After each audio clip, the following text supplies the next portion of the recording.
नमस्कार, मी सुवर्णा जोशी. जगाच्या पाठीवर या विशेष बुलेटिनमध्ये आपल्या सगळ्यांचं स्वागत. जगभरातल्या दिवसभरातल्या मोठ्या बातम्या वेगवान स्वरूपात या बुलेटिनमध्ये बघणार आहोत. जागतिक आरोग्य संघटनेच्या ताज्या आकडेवारीनुसार जगभरातील कोरोना बाधितांच्या मृत्यूंचा आकडा 7,32,000 गेलाय. जॉन हॉपकिन्स विद्यापीठातील centre for system science and इंजिनिअरिंगच्या आकडेवारीनुसार अमेरिकेमध्ये 53,000 नव्या कोरोना बाधितांची भर पडली आहे. न्यूझीलंडमधील ऑकलंड प्रांताला कोरोना व्हायरसचा हाय अलर्ट जारी करण्यात आला. यावेळी तिथल्या केवळ अत्यावश्यक सेवा सुरू राहणार असल्याचं सरकारनं जाहीर केलंय. तर रेस्टॉरंट्स, बार अशा सगळ्या सुविधा या काळात पूर्णपणे बंद राहतील असं स्पष्ट करण्यात आलंय.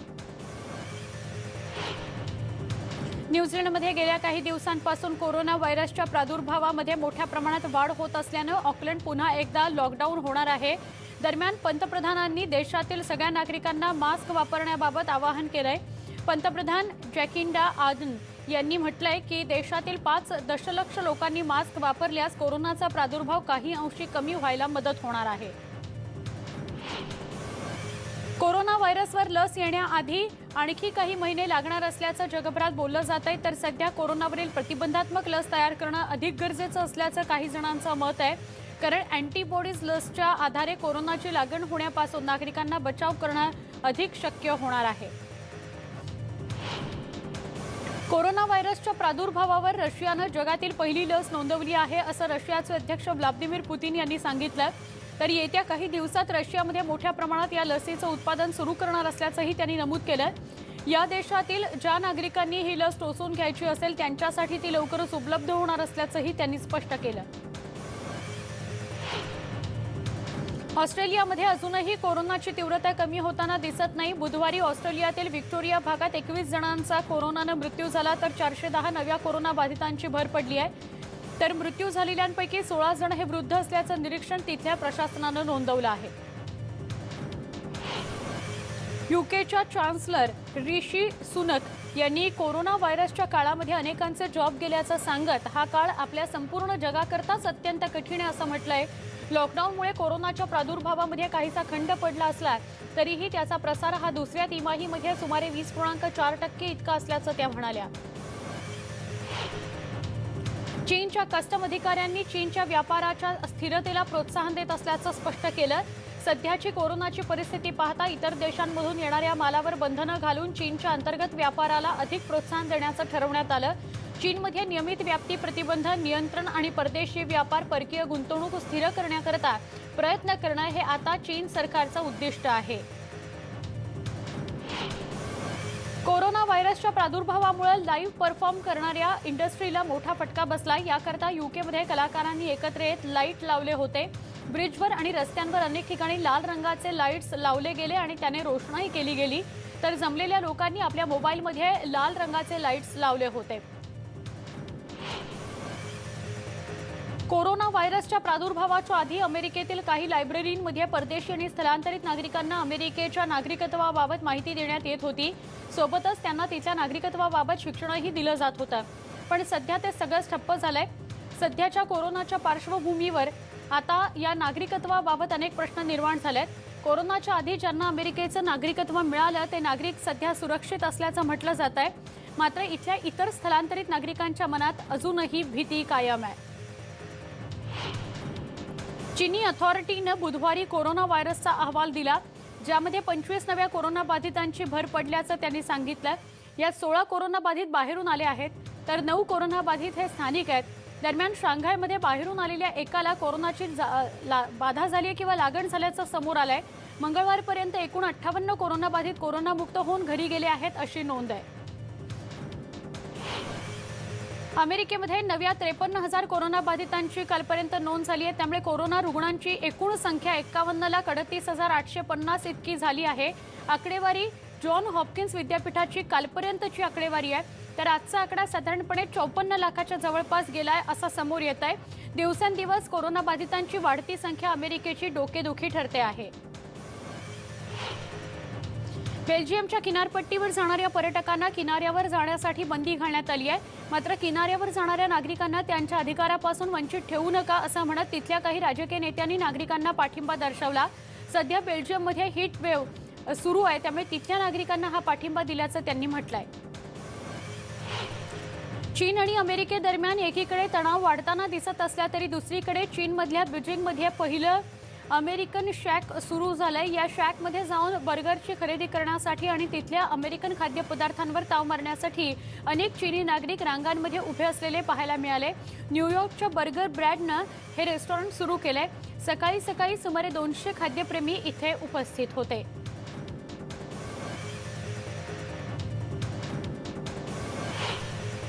मेक्सिकोत कोरोना लसीच्या ॲडव्हान्स चाचण्या घेण्यासंदर्भात 3 कंपन्यांशी करार करण्यात आला.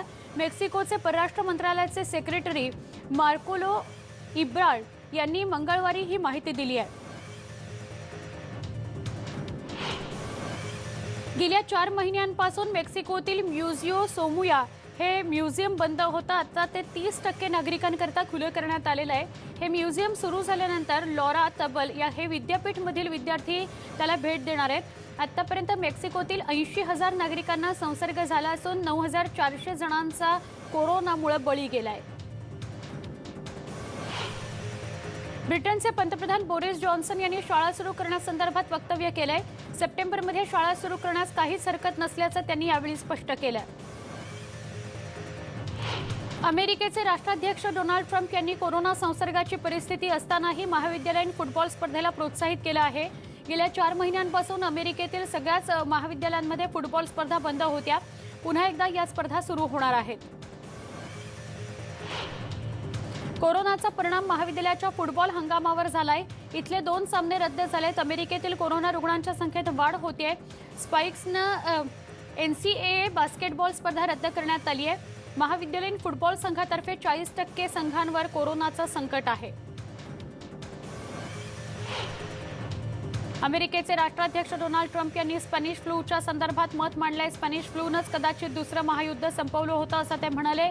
कोरोना व्हायरस आणि स्पॅनिश फ्लूची तुलना करत असताना ट्रम्प यांनी हे मत मांडलंय, कारण स्पॅनिश फ्लूमुळेही त्यावेळी जगभरात कोट्यवधी नागरिकांचा मृत्यू झाला होता.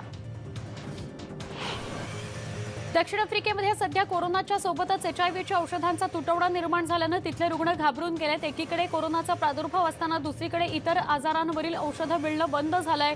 त्यामुळे रुग्ण पॅनिक झाले आहेत. या औषधांच्या किमतीही फार अधिक असल्यानं आणि लोकांकडे सध्या बेरोजगारीमुळे उपचारासाठी पैसे नसल्यानं अनेक रुग्णांचे हाल होताना दिसतायत. अमेरिकेमध्ये धार्मिक उत्सवासाठी असंख्य नागरिकांनी कॅलिफोर्नियाच्या समुद्रकिनारी गर्दी केलेली पाहायला मिळाली. यावेळी पोलिसांनी इथे जमलेल्या असंख्य नागरिकांना सोशल डिस्टन्सिंगचं पालन करण्याकरता आणि मास्कचा वापर करण्याकरता बजावलं, तरी देखील नागरिकांनी पोलिसांचे नियम धुडकावून लावलेले पाहायला मिळाले. आपण मास्क वापरायचा की नाही याचं स्वातंत्र्य नागरिकांना दिलं गेलं पाहिजे असा सूर तिथे जमलेल्या लोकांनी लावलेला पाहायला मिळाला. स्वित्झर्लंडमध्ये कोरोना व्हायरसची एकही केस नाही असा दावा करण्यात आला होता. मात्र त्याबाबत अजूनही WHO मार्फत चाचणी सुरूच आहे. WHO हेल्थ इमर्जन्सी प्रोग्रामचे एक्झिक्युटिव्ह डायरेक्टर मायकेल यॉन यांनी आपल्या 25 वर्षाच्या कामाचा आणि अनुभवाचा हवाला देत म्हटलंय की स्वित्झर्लंडमध्ये कोरोनाची एकही केस आढळून आलेली नाही, म्हणजे तिथे कोरोनाचा प्रादुर्भाव नाही असं म्हणता येणार नाही. त्यामुळे वुहान असो किंवा स्वित्झर्लंड अशा ठिकाणी आपल्याला आणखी रिसर्च नंतरच याबाबतची स्पष्टता होऊ शकेल किंवा करता येऊ शकेल. ऑस्ट्रेलियामध्ये सध्या कोरोना विषाणूचा प्रादुर्भाव मोठ्या प्रमाणावर होताना दिसतोय, तर या विषाणूचा प्रसारही आता मोठ्या प्रमाणात होतोय. त्यामुळे मेलबर्न शहरासह अनेक ठिकाणी आणखी कडक लॉकडाऊन करण्यात येऊ शकतो असं सांगण्यात आलंय. जर कडक लॉकडाऊन करून नागरिकांवर बंधनं घालण्यात आली तरच इथल्या प्रादुर्भावाचा संसर्ग कमी होईल असं मत तज्ज्ञांनी नोंदवलं आहे. भारतीय वंशाच्या कमला हॅरिस अमेरिकेच्या उपाध्यक्षपदाच्या शर्यतीत असणार आहेत. डेमोक्रॅटिक पक्षातर्फे अध्यक्षपदाची उमेदवारी मिळवणारे जो बिडेन यांनी उपाध्यक्षपदाचे उमेदवार म्हणून कमला हॅरिस यांच्या नावाची घोषणा केली आहे. कॅलिफोर्नियाच्या सिनेटर असणारे कमला हॅरिस भारतीय वंशाच्या आहेत. त्यांची आई तमिळ आहे. कमला हॅरिस यांना डेमोक्रॅटिक पक्षातर्फे थेट उपाध्यक्षपदाची उमेदवारी मिळणं ही खूप मोठी बाब आहे. जो बिडेन यांनी कृष्णवर्णीयांची मतं मिळवण्याच्या दृष्टीने हा निर्णय घेतला आहे. त्या निर्भीड देशाच्या उत्तम सेवक आहेत अशा शब्दात बिडेन यांनी कमला हॅरिस यांचं कौतुक केलं आहे.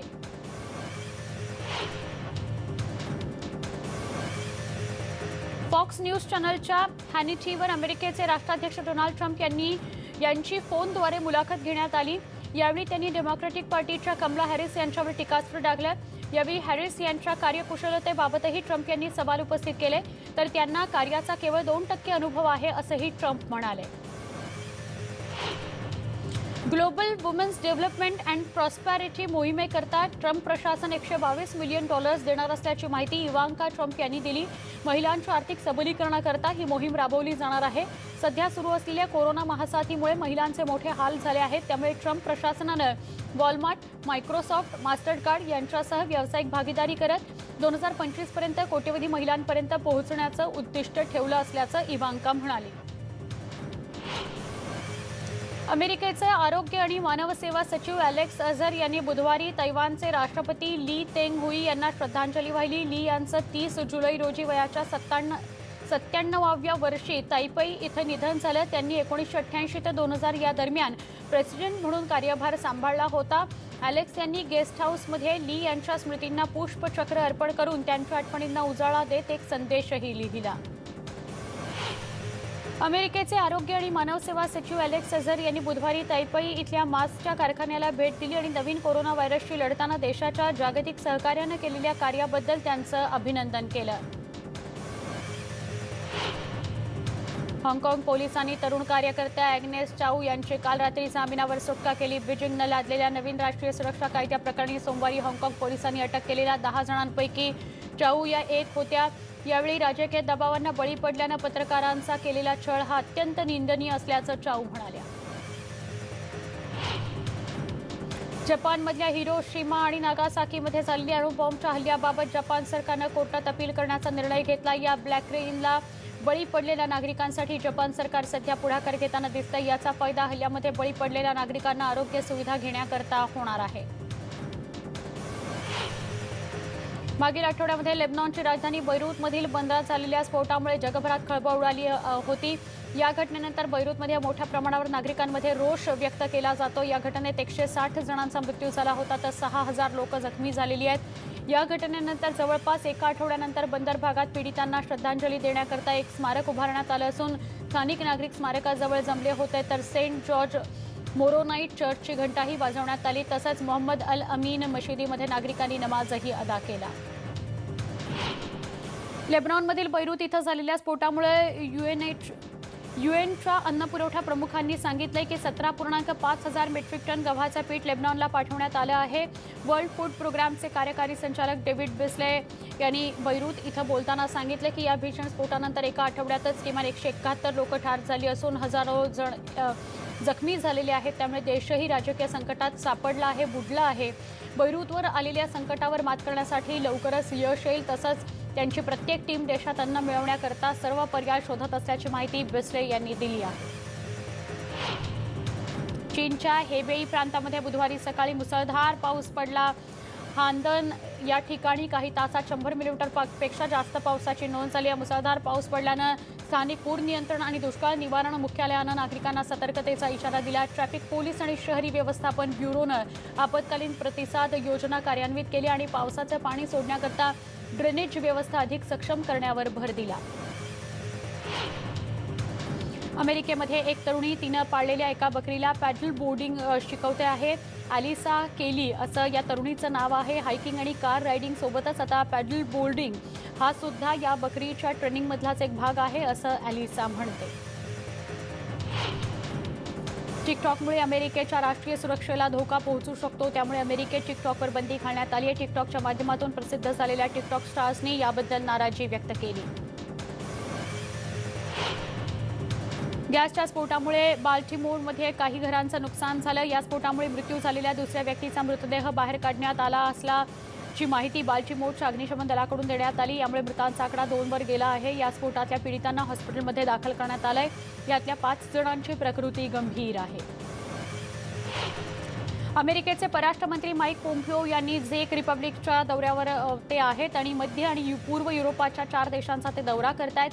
पिल्सेन या शहरातल्या पॅटर्न संग्रहालयाला भेट देऊन त्यांनी आपल्या दौऱ्याला सुरुवात केली.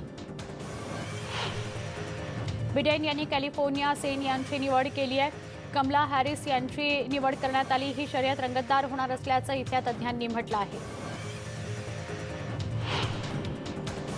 दक्षिण कोरियाच्या शीन यून सनला गेल्या अनेक दशकांनंतरही आपला पती आणि वडिलांचा थांगपत्ता लागलेला नाही. जपानचं अधिपत्य असलेल्या कोरियम पॅनला सुला या भागामध्ये शीन यून वर्षांपासून हा शोध घेत आहे. 75 वर्षांच्या शीन यून सन यांनी सखालीन बेटावर दफनभूमीचा सुद्धा शोध घेतला, पण काहीही उपयोग झाला नाही.